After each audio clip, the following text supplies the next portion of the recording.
nó xì thia gốc kia thia con sông bé tua mù yuộc khổng ngắm po tổng lò ô tô nó gió tô bể bát xả đó chị trong đó tuổi tôi cho chị xả to tôi chỉ thòng của con đỡ chứ cái kia cho hai cân rồi hai cân này một cân bao nhiêu là 1 cân 40.000 à cái này là 40.000 thấy chưa cái kia thì 3 nữa thấy con mà con cắt thủy đi à chị còn cái ốc kilo cái người chụp phá chụp xe bây giờ cũng mà thẻ mà kia cũng mà cho nhẹ mẹ nó thẻ trái đi nó là xuân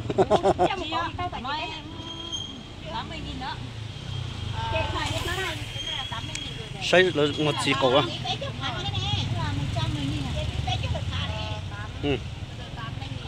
chỉ cổ rồi cứ chặt bó những để nó thế này chặt bó những bể nó thế chặt bó những bể cho cái nó bể nè cho cái nó bể lỡ chơi soi vô thấy bể to bự chè nó sống nó mà chọn cái xây thấy bể tôi giờ thì cũ thì mà lên nạp bể to bự bộ sống nó nè lú xiên nè tôi giờ thì cũ thì mà lên nạp thì bể ở bể lên tôi bể to bự sống lú chè mình phải xiên nó nè cái bự bó sầm bao bó sổ nè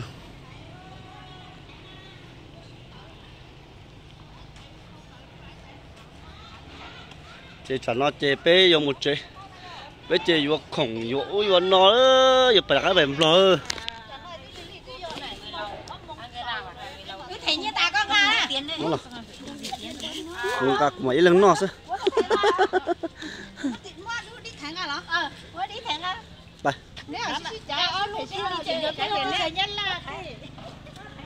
rất cái một nó phát tí là một bó thì các bạn tôn đã lò nữa chào tới thay tới nó mỏ đấy cái là han nó chỉ han nhân là uập nó chỉ lên ruột chế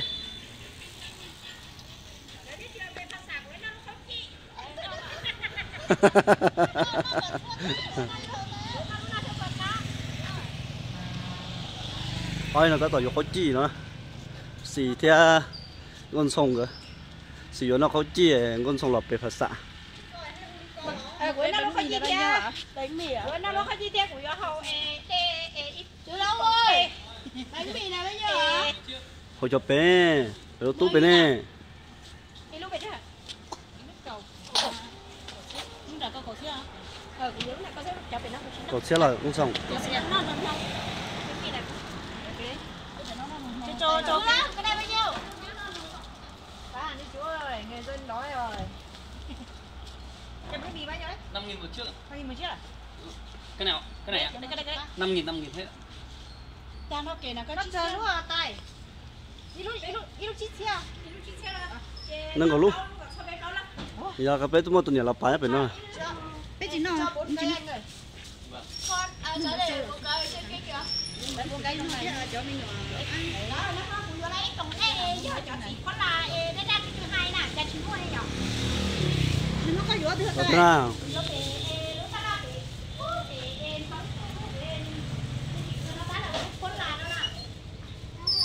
nè bố chỉ chuyên năng nào bây giờ chỉ chuyên năng bé hoa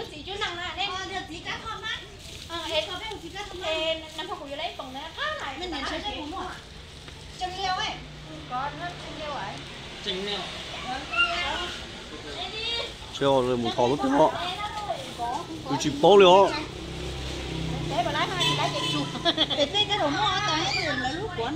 cho nó chế nâng chuẩn nó đã lùn nó rồi nó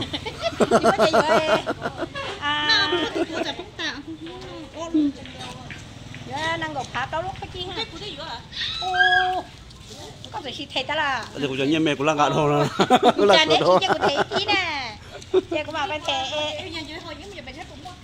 nó là chúng ta giờ phải là bé không nói bé bé tôi dò nó in không lên ha chị toàn tôi bé mỏi mà tờ phải không chơi bé hay không sao thực ra cũng giọt đi ô giọt cái này nó ra kia mà ta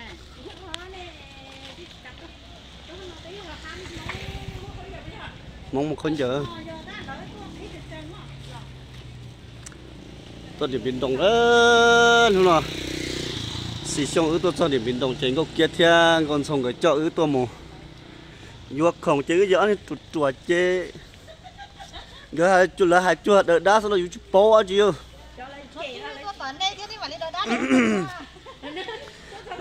là đi đông đi vậy nó chỉ chụp bó rồi là hai là đá chứ ta sẽ là chỉ món lò theo ăn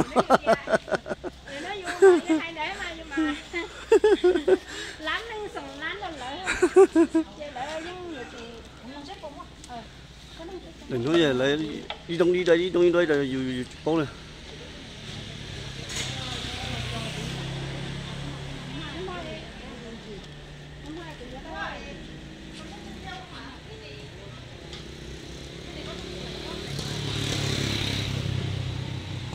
rồi lúc kia theo con sông rồi tụi nó đây chỉ nó đây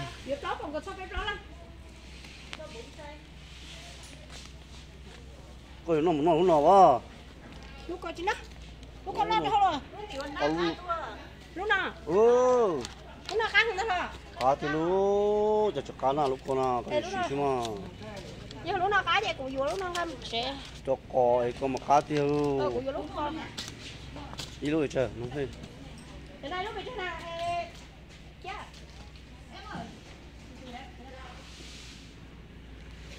con cho cá sấy cua cá thì nó kia tới đây rồi cái tay vừa khó nồng kia hãy chơi cái cá gì đây cho nó lúc nhiều dâu liền cá gì à có gì chỉ kiểu đấy à chơi tôi giọt nồng ngô sữa chỉ giọt nồng giờ hai mươi giờ tư đấy có nồng có nồng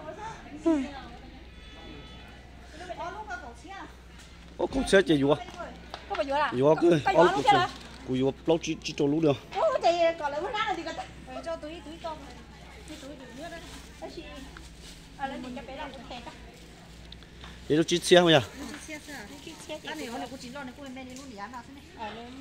nó chỉ xe thì cú vua li cổ lú bao cổ lú là món gì còn nó cổ lú nhân đâu hàng cái giò cổ lú còn cho có nó nam à có ngầm nó cái nhỏ ấy giò mà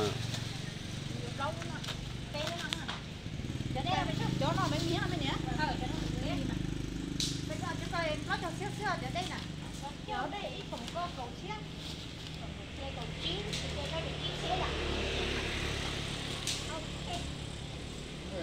Rồi 10 đấy.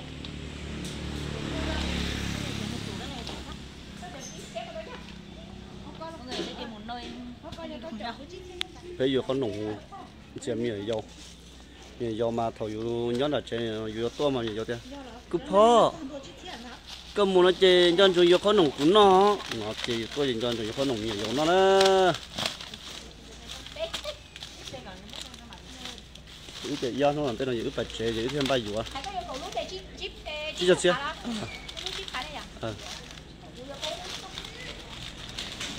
là một khi hắn có cái gì cả rồi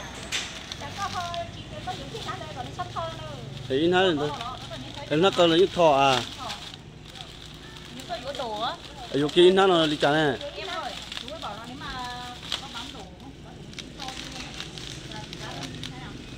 nó là chả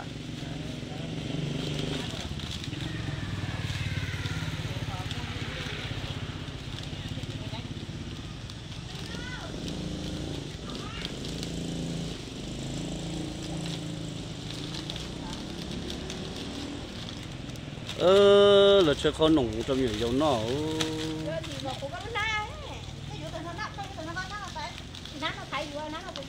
lý chả chỉ chôm bà chỉ nhom bà lo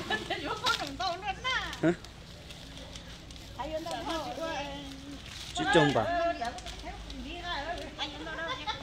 vua xì sách của vốn đâu xì vua tôi mà lại muốn chơi không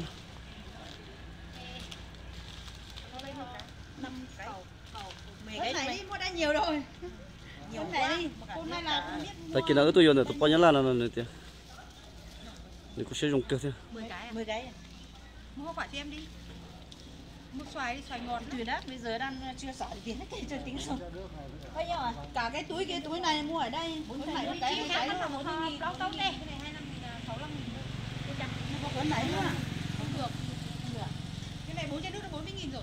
Chi nó khá nồng thôi. Cái này không cái này ra. Đứt thề, tay đứt thề này. Được 1.000 thôi. Tay đứt thề. Cho bây giờ. Có chị tao có nhà tay. Chị tao tao thì thế nào? Em thấy ta có cái hàng gì chị chồng nó có chị tao mua. Chị tao các bảo của cái nó có nồng tí. Có chồng nó gì có chị tao mua không mấy nhỉ là. Mua quả gì kia nó. Mua xoài. Chẳng cái chuyện khác ra có túi. Đâu mua hả? Nhà chị tao chị mà. Ôi mua cái này ngon. Có chỗ ăn gì ó lú á? À có ăn gì pe lú á? Có ăn pe lú á? Chứ. Không làm món cha lại cái gì cậu lưỡi lại dọn đang ngật xíu. lấy coi chị Thôi, giờ có dọn tao còn lên đây nó có rồi đó. Chị lại tiểu nhất bây giờ, cậu lúc chị của ai dọn đang ngật xuống thế cũng đây. lọ Bé xanh cho xiết. ờ Bé cho xiết đó. bây giờ chị có trâu đó lấy cu xe rong cơ thế này này tua lấy từ tua này nó yêu con nó giờ tua chân gà tù nó bao nhiêu là nó lấy cu xe rong cơ thế là cu hay lù rong cơ này ta chỉ nó ứ tua chỉ là cu hay lù rong cơ